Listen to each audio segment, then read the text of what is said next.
Siya nga pala, Geraldine. Po. May good news ako sa iyo. Opo. Bigyan mo nga ako ng isang matamis na ngiti. Yung pinakamatamis pa. Ay, kita na po yung ano ko, ngipin ko. Ay, ganito, Geraldine. Natutuwa sa iyo si Ma'am Josephine Portante. Kabiling-bili naman sa akin. Actually, nakadalawang punta na ako rito, hindi ko nasasabi sa iyo. Ngayon, hindi ko talaga kinalimutan ko. At nahiya ako kay Ma'am Josephine. No? Sabi niya sa akin, baka daw gusto mong magpangipin ka. Sagot niya. Ngipin ko. Oh. Ay, kung yun po ang gusto ko. Hindi nga, gusto mo rin. Ako na nga po.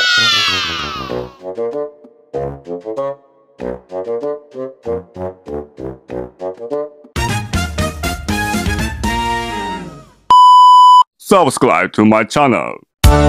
Tahan po natin mga katuwang si Geraldine. Update natin kayo. Namin kayo. Tungkol kay Geraldine. May pinapasabi kasi doon si Ma'am Josephine Portante.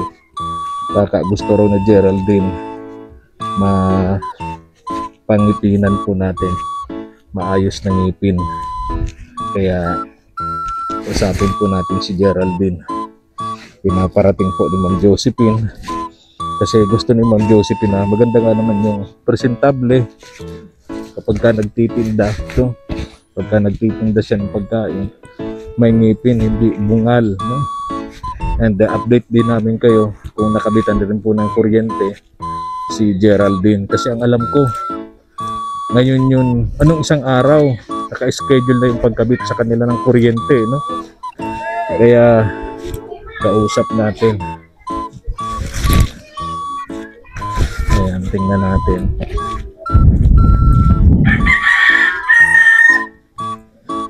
Tingnan natin kung nagtitinda si Geraldine. Isang araw nadaanan ko rito. Nagtitinda siya. Luto si Geraldine, oh. Saing yata. Pero bakit marami yatang kalat? Maraming labahan na naman si Geraldine. Gandang umaga, tao po. Tao po, oh. Andito ito. Kumpleto kayo, bless. Hello, bless.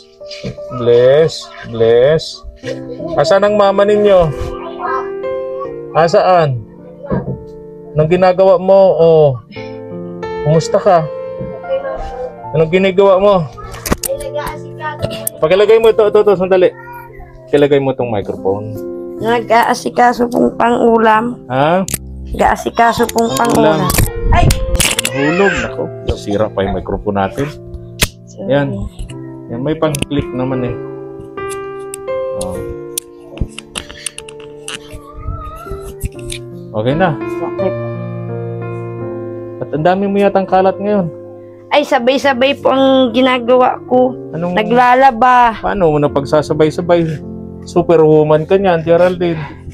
Lalaba, nagluluto pong sinain. Naglalaba, nagluluto. Kailangan pong... Ba't hindi kaya nag-ano ngayon, tinda?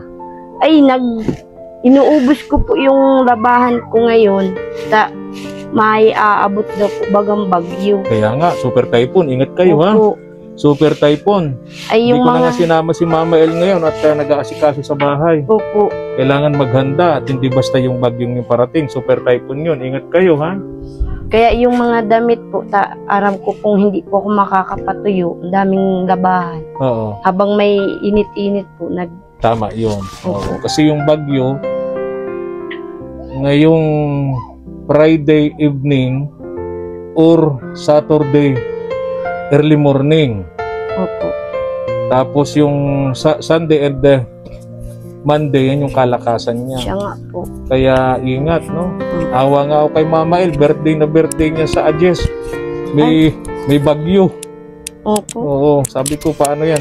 Pagsimba, hindi tayo makapunta. Magsimba. Opo. Kasi lakas ng bagyong yan. Opo. So kagahapon nagtinda ka naman. Opo, kahapon po. Nagtinda ka naman kahapon. Nandiyan pa nga po yung mga gamit. Kaya nga, kumusta naman? Naubos naman. Oh, siya po. Lagi naman po ubos. Laging ubos, no? yung mga anak mo, suggestion ko lang, Geraldine, ha? Opo. Suggestion ko lang, turuan mo rin maglinis, lalo na yung babae mo, malaki na. Ay, siya nga po yan, bago po kayo magdating, pinapagalitan ko po kasi kanina po yan umaga. Dito muna, Geraldine. Sabi ko, Sensya na sa istorbo. sige po. Kasi po kaninang umaga, Oo. sabi ko sa kanila, pakatapos naming mag-almusal, Oo. hugasan na yung hugasan. Ngayon nga po, walang tubig. Walang tubig. Wala po yan tubig, walang buo. Kaya maraming kalat, maraming Opo. hugasan. Napatigil po yung laba ko kaya nag-asikaso muna po ako ng pang-ulam. Oh, Tapos so, nagsaing. naghuhugas naman sana yung babae mo. Alternate po sila. Okay. Tama yun. Huwag mong suluhin ang gawaing bahay. Lalo kung alam mo naman na kaya ka ng tulungan ng mga bata, mas mabuti yung bata pa natuturuan na ng mga gawaing bahay. Alternate Kasi po yan pagka sila. lumaki na yan, mahirapan ka na. Alternate naman po sila. Kaso nagkataon po, inuna na naman po ang laro. Oo. Naabutan pong nawalan tubig. Ngayon po, naabot pa lang yan. Pinapagalitan ko nga po. Huwag kang magbikol, di tayo maintindihan ng mga... Pinapagalitan ko nga po. Okay. Kasi sabi ko kaninang umaga pa lang, pagkatapos namin kumain, Oo. maghugas na kako para hindi po nakatambak dyan. Oo, hindi magpatong-patong ang hugasan. Opo, hindi magtambak ang Oo. gawain nila. Ngayon Kasi po, alam mo, lalo ninegosyo ka ng kakanin, dapat laging malinis yung opo, mga pagkain, di ba? opo, Dapat laging malinis. Hindi, parang ganyan. Pag nakikita yan ng mga bibili sa'yo, iyo po. alam mo na ibig kong sabihin, ano? Yan po. Oo, so yun. Medyo minamadali mo talaga maglalaba. Tila mo, nagdidilim na din na, no? Kanina po, nag-ulan na. Oo. Kaya po nagantos na walang pantubig. Mangyayari po niyan sa ilog po kami Malayo yun. mabanlaw. Malayo, no? Dadalhin nyo to sa ilog, Opo. labahan nyo. So, magtitinda ka mamaya, hindi. Parang hindi po. Kasi nga, maayos pa po ako ng mga gamit. Oh, tsaka Sakali mag-prepare. po, Mag-prepare. po. Mag-ipon ng mga panandali ang makakain. Opo. Sardinas, noodles, bigas, no? Tubig, inumin.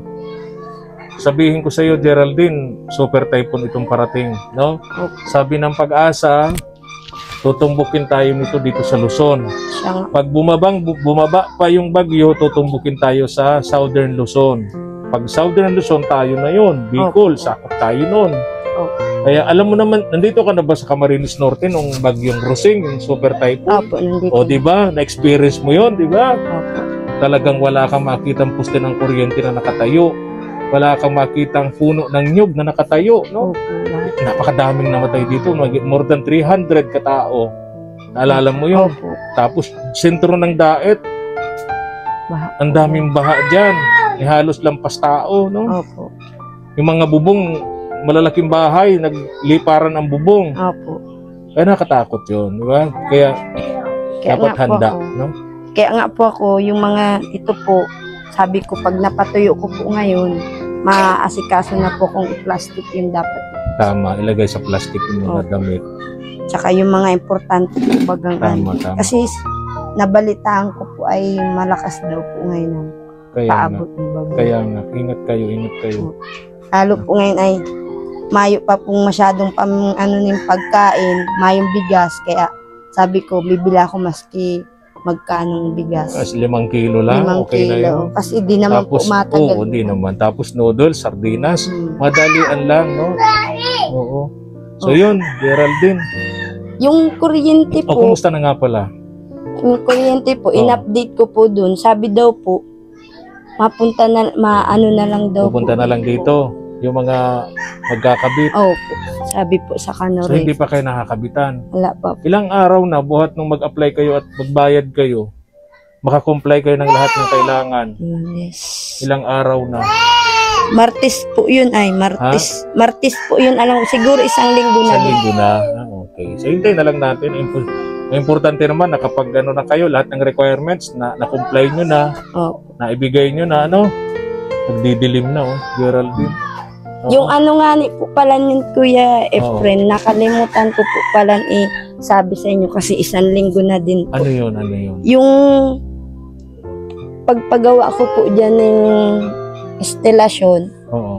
kulang po yung budget po na ano, Oh, layo mo yan, Nining. kulang po yung ano, kasi po naibayad ko na po dun sa paglakad ko. Sinagkabit po, kulang po yung naibayad kong 1.5 po. Oo. Ngayon po, wala po ako makuhaan. Oo. Kaibabayad ko po dun sa naggawa. Oo. Kailangan niya na daw po yung pang pera. Naggawa po uli ako ng paraan. Nag-utang po ako dun sa para 5-6 po. Mabigat yun, Geraldine. Opo. Magkano porsyento ng 1.5 na yun? 300 po. 300. So, Opo. 1.8 na. Babalik Opo, mo. 1.8 po ibabalik. After 1 month. Nagbigay lang po ako sa kanya ng 300 kasi di ko nga po naibigay yung 1.5. Nung isang simana po pag. Kada ano po yun ay sa isang simana po na hiniram mo, kailangan ibalik mo po yung porsyento tsaka yung inutang 1.8. Malaki talaga ang 5.6, no? Opo. So, Ay kailangan po nung nagbili, wala man na po kung budget para po dun sa kinulang po. Kaya naghidam po ako. oo. Ay, siya nga pala, Geraldine. Po. May good news ako sa iyo. Opo. Bigyan mo nga ako ng isang matamis na ngiti. Yung pinakamatamis pa. Ay, kita na po yung ngipin ko. Ay, ganito, Geraldine. Natutuwa sa iyo si Ma'am Josephine Portante. Kabilin-bilinan niya sa akin. Actually, nakadalawang punta na ako rito, hindi ko nasasabi sa iyo. Ngayon, hindi ko talaga kinalimutan to. At nahiya ako kay Ma'am Josephine. No? Sabi niya sa akin, baka daw gusto mong magpangipin ka. Sagot niya. Ngipin mo. Oh. Ay, kung yun po ang gusto ko. Hindi nga, gusto mo rin. Ako naman po. Oh, kaya iniisip ko, baka ayaw mo, baka idol mo si Rere Kiss. Ay, biyaya naman po ni Lord yun. Ay, tatanggapin ko po. Yes. Yan, maraming salamat po, Ayun. Ma'am Josephine, sa niyo po, sa pagbigay mo ng pangipin. Mga ilan bang ngipin mo? 2 lang po yan, Ay, wala. kung isa lang, pag-isahin na lang. Ay, para na po kaya Yung 2 ngipin, pinag-isa lang.